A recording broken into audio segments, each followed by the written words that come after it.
So a lot of people ask me, do I own any secret rare comics? Should I buy this one? Well, today we're going to talk about it. Shut up and sit down.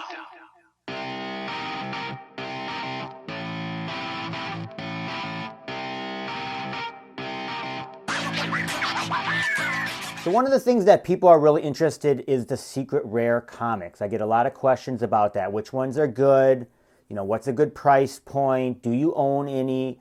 And so, and then there was a person who actually just about 48 hours ago on one of my older videos where I talked about secret rares, the first video, asked me to do another secret rare video. His name was Howard, so shout out to you. And it's a great topic. And normally I don't try to talk about a lot of the collectibles that are really, really expensive. Mainly because they're just so out of reach, even for myself and other people, that I think people that are dabbling, or at least I would hope, people that are dabbling with the NFTs that are that expensive, they really know what they're doing. Some of them don't maybe, but I really believe most of the people do. So I don't try to make as many videos about that. And really, the super high-end stuff and the limited mints, I myself even don't know a lot about. But the secret rare comics. So let's get back to it. So the first thing I'll say to you is, you know, should I buy or should I not buy? My brain dump in terms of what I think are the best comics is the website that I created, veverank.com. And that's really, if you've been following this channel, you know that I used to have a spreadsheet. And people looked at that. That was good. But then I extended that to the website Veve Rank mainly because I could update it easier. I can put the covers, and it's just friendlier to look at. Then I also have collectibles on there, and I'm just slowly building out that entire website. Obviously, there's mint numbers and other things. So go visit that. And when I have tier S, tier A, B, C, and D, that's really what I think are the most valuable comics. Now, I think it's interesting because some people have pointed out my perspective is different than some of the other influencers, which would be, say, for example, Comics and Crypto or The Comic Way. And there's a lot of other great comic book people that are just coming online and have all valid opinions on everything. And you should review all of them. And that's what's fun, right? You get to see all of them and then formulate your own opinions on things. And I tend to look at things from more of a first appearance and speculative perspective. That's kind of my angle on it. And I've done that with comics too, physical comics throughout my career. So just know that that's the angle that I look at things. Other people may look at it from the perspective of scarcity, or other people may be looking at it from the perspective of the physical values in the real world. And they're all valid. These are all valid ways to approach it. And you should kind of formulate your own way in which you want to look at it. But let's get to the secret rare one. So I'm going to talk about the ones that I own and kind of why I picked them. So I categorize them much like I did on my website. Let's talk about the big ones. So I was not able to get some of the biggest of the ones. So Marvel Comics 1 SR, ASM 1. Unfortunately, I was too late and they were already too expensive for me. But I was able to get some of those tier A ones, and that would be Fantastic Four #1, Daredevil #1, Fantastic 5 #1, and Ultimate Fallout 4. So I own all of those SRs, and many of them I got close to the drop. So like, for example, the Daredevil 1, actually, I think I want to say I got that for $1,500 or something like that, because it fell back and I really, really watched it. Same with the Fantastic Four 5, I think I got for under $2K. The Fantastic Four #1, really, even when I started, was quite expensive, but I was able to pick that one up for $5K. And that is, I think, the most expensive comic that I purchased on the app. It has since, as you know, around, right now, I think is around $13K, so that is paid off. So that's kind of like the tier A comics, so I own those SRs. The next SR, which would be the tier A, I own the SR of the Tales of Suspense 52 and 57. That's Black Widow and Hawkeye. And mainly that's the initial, very first MCU Avengers team. I think that people are going to want to collect those. I obviously like those characters, so that's why I picked up those. Then I did get New Mutants 98, so that's a fun one. And we know that Deadpool is going to come back again and again and again.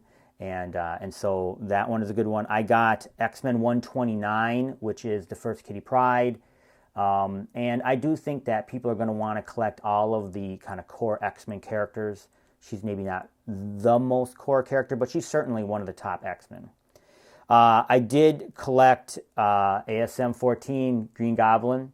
That one you can get. I got mine for around 800. There are more of that particular secret rare than others, so you want to look at them. Generally speaking, they're 600, but you can find some that are less than 600, and obviously Green Goblin is more than that, so you want to look at that. But that's such an iconic book, an iconic villain, that I think you can't go wrong with that one. I did get Avenged 47, which is the first appearance of Dane Whitman, who turns into the Black Knight. We've talked about that in this channel before. He had a very brief couple scenes in the Eternals, but we know that Kit Harington, who was from Game of Thrones, will be playing that character in multiple movies. We may see him on Disney Plus. I just think that's a good one, and that's still relatively cheap. Of a lot of these, that's the most cheap secret rare. I think it's around 500 gems right now, so I picked up that. And the other two SRs that I own is Amazing Spider-Man Annual 16, first appearance of Monica Rambeau. I've talked about her. I think this is a character that many people don't know as much about, but we will really see her powers, and she is going to be a huge character going forward. So I think, and then I picked up one for 400 gems.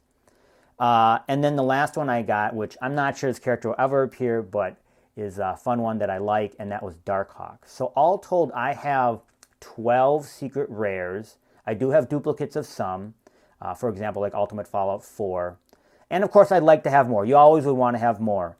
A couple interesting ones that I think about potentially looking at. One would be the Thor 337, which is the first appearance of Beta Ray Bill. Beta Ray Bill is an unknown character, but kind of a cult favorite with comic book collectors. We've seen his face in the Thor Ragnarok movie.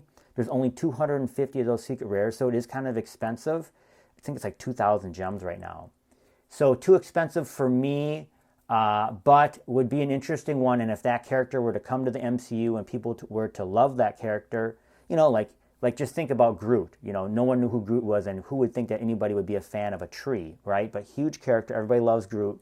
Perhaps Beta Ray Bill would be like that. So I think that's why that's an interesting one to take a shot on. Another interesting one to take a shot on could be the future Imperfect Hulk, Maestro. So he's a bad guy Hulk from the future. And I do think that we'll see him in the MCU at some point. We're going to watch, going to see where Hulk takes us. But I do think we'll see that, especially with all the multiverse and everything that we're seeing right now. But yes, the secret rares are interesting, really. The question, of course, is why not buy a bunch of the commons? And I think there's two reasons. One reason, at least personally for me, one reason it's fun to own the most scarce version of the comic. That's something even in physical comics. There's obviously the cover A, and then they have other variants that are much more rare, and so it's fun to own the rare covers. But I do think that if the comic pops, and we've seen this with, you know, obviously with Amazing Spider-Man 1, etc. So those tend to get the biggest push, and you're maybe looking at, you know, the largest amount of bang for your buck. Those could times 10. I think that's a legitimate chance if they get if they get a really big push. And you know, we talked about I talked about on this channel different catalysts that could push those things. I think all of these comics, because they're the first appearance of characters, as we move through the MCU, Disney, maybe even in different things that happen in physical comic book world, there's different catalysts that can give them a push, and perhaps we'll see these comics pop to new highs. That's what we want, right? But it's also fun to own them. I do think that once we're able to put them in the vault, it'll be fun to show off all my different secret rare comics. So I'm excited for that as well. Thank you all for watching. I'll talk to y'all soon.